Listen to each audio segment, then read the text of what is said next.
భౌతిక శాస్త్ర పరిశోధనలు మలుపు తిప్పిన రామన్ ఎఫెక్టుకు గుర్తుగా ఫిబ్రవరి 28ని జాతీయ సైన్స్ దినోత్సవంగా జరుపుకుంటారని IICT chief scientist doctor N Lingaiah అన్నారు.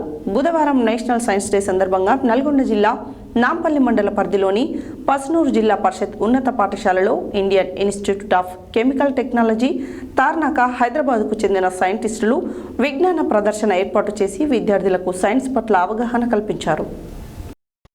బుధవారం నేషనల్ సైన్స్ డే సందర్భంగా నల్గొండ జిల్లా నాంపల్లి మండల పరిధిలోని పసునూరు జిల్లా పరిషత్ ఉన్నత పాఠశాలలో Indian institute of chemical technology Tarnaka హైదరాబాద్కు చెందిన సైంటిస్టులు విజ్ఞాన ప్రదర్శన ఏర్పాటు చేసి విద్యార్థులకు సైన్స్ పట్ల అవగాహన కల్పించారు. ఈ సందర్భంగా IICT chief scientist doctor N Lingaiah, senior principal scientist doctor Sudhakar, senior technician doctor Chandrashekar, doctor Surender Reddy, జిల్లా పరిషత్ ఉన్నత పాఠశాల ప్రధాన ఉపాధ్యాయులు నక్క యుగంధర్ సిబ్బందితో కలిసి సివి రామన్ చిత్రపటానికి పూలమాలలు వేసి నివాళులర్పించారు.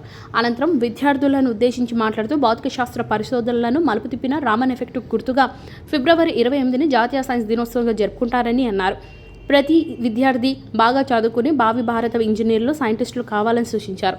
ఈ సందర్భంగా ఐఐసిటి పిహెచ్డి విద్యార్థులచే మైక్రోస్కోప్, చెత్త నుండి ఎనర్జీ ఉత్పత్తి చేసే విధానాన్ని, నిరుపయోగ ప్లాస్టిక్ వస్తువుల నుండి ఆయిల్, గ్యాస్ తయారు చేసే విధానాలను, ప్యూరిఫైడ్ వాటర్ తయారీ, రైతులు క్రిమి సంహారక మందులు వాడడం వల్ల జరుగుతున్న దుష్పరిణామాలు, వాటిని ఎదుర్కోవడానికి అవలంబించాల్సిన పద్ధతులను, వివిధ రకాల బ్యాటరీలను తయారీ, వాటి ఉపయోగాలను పాఠశాల విద్యార్థులకు వైజ్ఞానిక ప్రదర్శన ద్వారా చూపించారు. ఈ కార్యక్రమంలో పాఠశాల ప్రధాన ఉపాధ్యాయులు నక్క యుగేందర్, విజ్ఞాన శాస్త్ర ఉపాధ్యాయులు రంజాన్, రోమాన్, నీలిమ, సంధ్య, వెంకటేశ్వర్లు, శ్రీనివాస్, శంకరయ్య, జూనియర్ అసిస్టెంట్ గిరిజ, ఆర్పి, సత్యవతి, ఇతర ఉపాధ్యాయేతర సిబ్బంది, విద్యార్థులు పాల్గొన్నారు.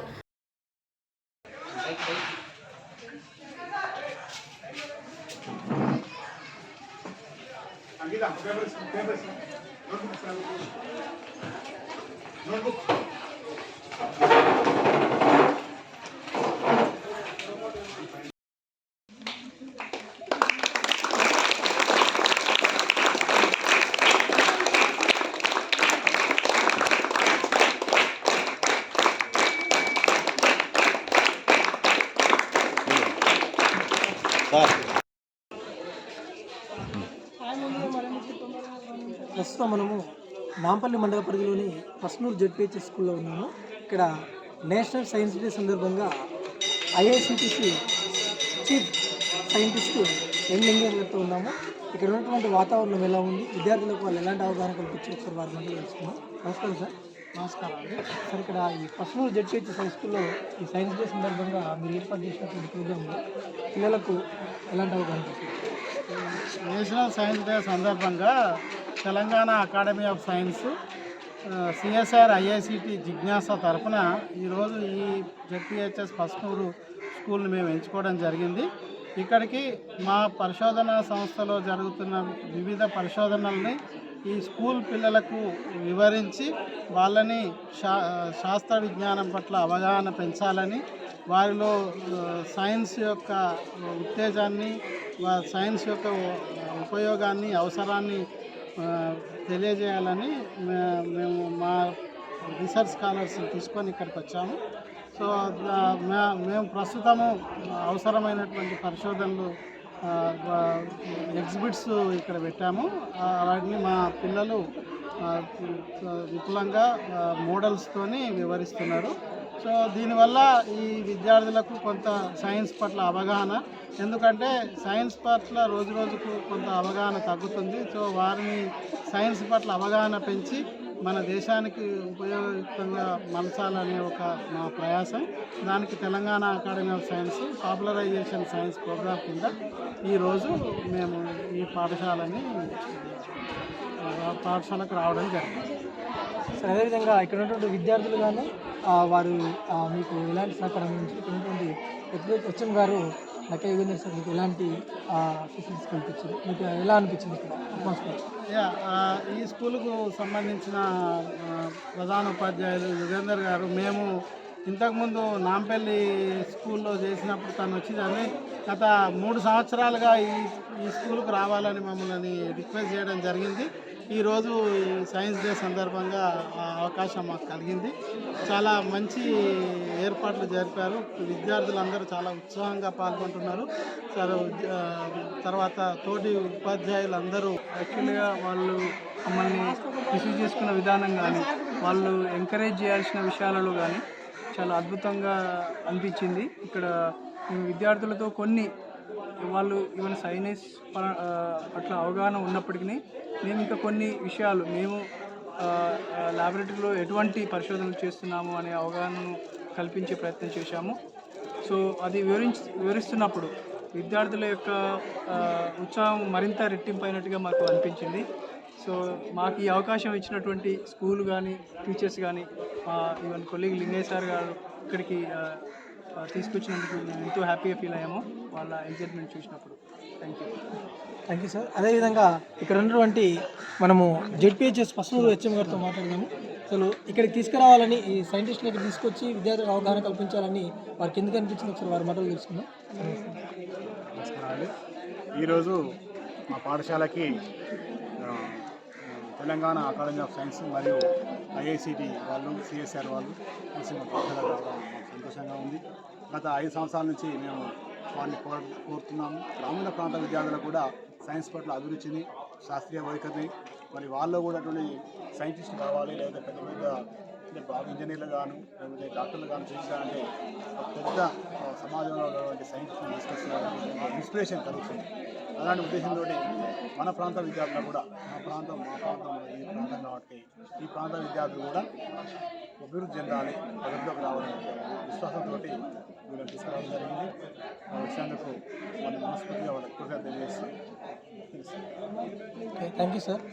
అదేవిధంగా ఇక్కడ ఉన్నటువంటి ఈ పాఠశాల విద్యార్థుల కోసము ఎల్లవేళలా పరితపిస్తూ వారికి ఎప్పుడు అనునిత్యము నూతనటువంటి ఒరవడిని వాళ్ళలో అవగాహన కల్పించడానికి ప్రయత్నిస్తున్నటువంటి ఇక్కడ హెచ్ఎం నక్క యోగేంద్ర సార్కి ధన్యవాదాలు తెలియజేస్తూ, అదేవిధంగా థ్యాంక్ యూ సార్. మీరు ఇంకా ఇలాంటి కార్యక్రమాలు చేసి పిల్లలకి మంచి అవగాహన కల్పించాలని కోరుకుంటూ O2 స్టూడియో వెంకటేశ్వర్లో సత్యనారాయణ.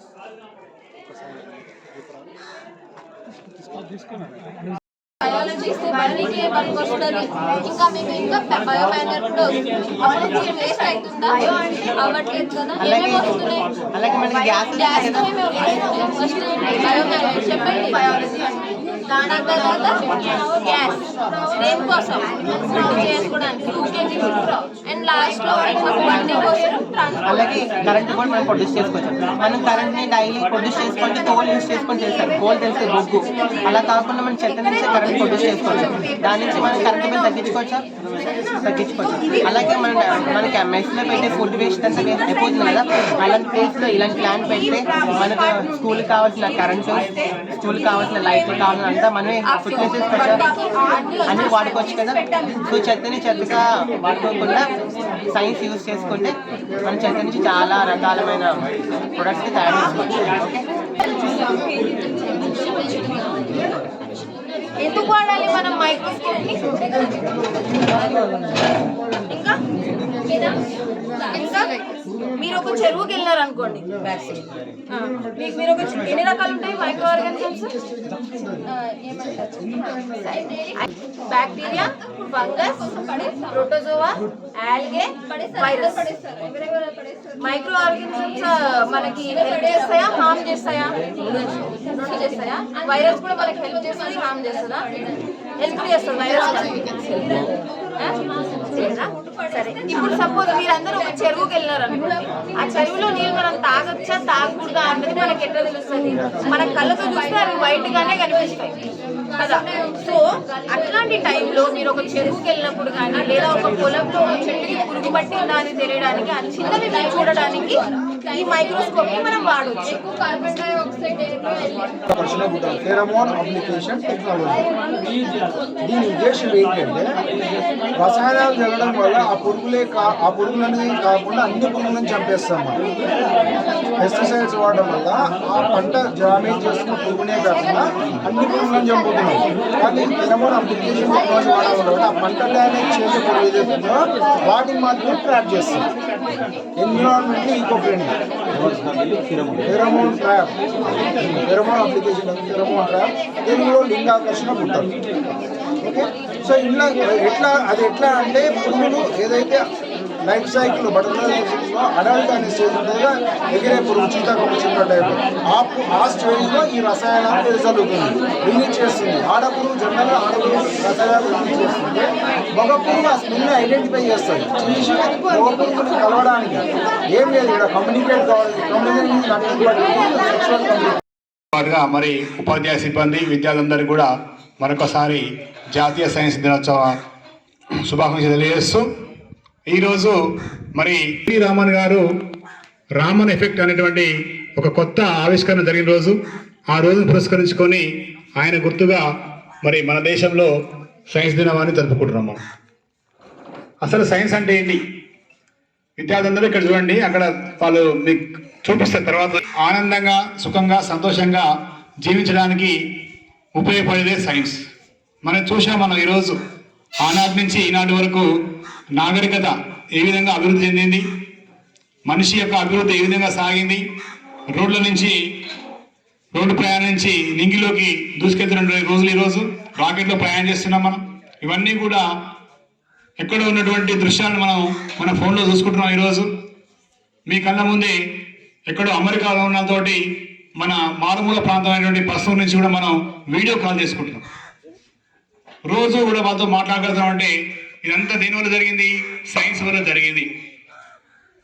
అంటే ప్రతి విద్యార్థికి కూడా సైన్స్ పట్ల అభిరుచి ఉండాలి, సైన్స్ పట్ల ఒక వైఖరి ఉండాలి. సైన్స్ అంటే ఏమిటి, ఎందుకు, ఎలా ఒక ప్రశ్నించే గుణం మీలో ఉన్నప్పుడు ఆటోమేటిక్గా సైన్స్ డెవలప్ అవుతుంది. ఇందాక అడిగారు, సార్లు అడిగారు మిమ్మల్ని ప్రయోగం చేసినప్పుడు ఒక విద్యార్థి అడిగారు, ఏ గ్యాస్ వస్తుంది అందులోకి వెళ్ళి అని అడిగారు.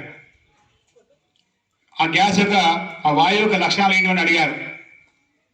ప్రెషర్ ఎందుకు తగ్గిందని అడిగారు, ప్రెషర్ ఎందుకు పెరిగిందని అడిగారు.